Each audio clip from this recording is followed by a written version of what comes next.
इन्होंने जो निर्णय लिए कुछ समझ नहीं आता ये क्यों निर्णय लेते हैं। ये निर्णय लेते हैं कि इनकी जगह कोई और निर्णय लेता है।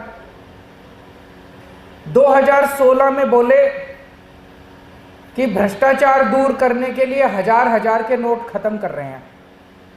इनसे पूछा भाई हजार हजार के नोट खत्म करने से कैसे भ्रष्टाचार दूर होगा, तो बोले कि बड़े नोटों में काला पैसा रखने में सहूलियत होती है, तो इसीलिए बड़ा नोट खत्म कर रहे हैं, हजार हजार के नोट खत्म कर रहे हैं।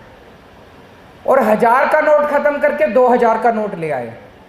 तो बताओ भाई, बड़ा नोट 1000 के बदले 2000 का नोट ले आए तो कैसे भ्रष्टाचार खत्म हुआ नोटबंदी से? कुछ नहीं खत्म हुआ। बोले आतंकवाद खत्म होगा, आतंकवाद खत्म हुआ उनसे?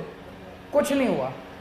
तो ऐसा लगता है उस टाइम बड़ी अफवाहें चली थी जब 2016 के अंदर नोटबंदी हुई थी कि बहुत जबरदस्त भ्रष्टाचार हो रहा है, 30-30% में नोट बदले जा रहे हैं, बड़े बड़े आम जनता तो लाइनों में लगी है, लेकिन बड़े बड़े लोगों के पीछे दरवाजे से नोट बदले जा रहे हैं, जितने करोड़ों रुपए दे दो लेकिन 30% में नोट बदले जा रहे हैं, 30% कमीशन ले रहे हैं ये लोग।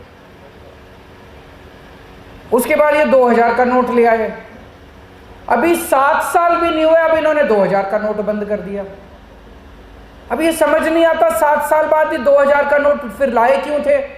इस तरह से नोटबंदी किसी दुनिया के किसी देश में नहीं देखी गई कि अब तुमने 2000 का नोट बंद कर दिया। क्यों कर दिया बताते ही नहीं है, बोलते ही नहीं है। जनता तो जैसे मतलब भेड़ बकरी बंदर है इनके लिए जनता तो कुछ समझ नहीं आ रहा। नोटबंदी से उस 2016 में जो नोटबंदी हुई, इस एक नोटबंदी से देश की अर्थव्यवस्था कम से कम 10 साल पिछड़ गई।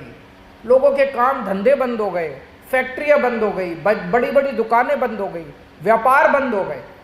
अर्थव्यवस्था कम से कम 7-8 साल पीछे चली गई, 10 साल पीछे चली गई।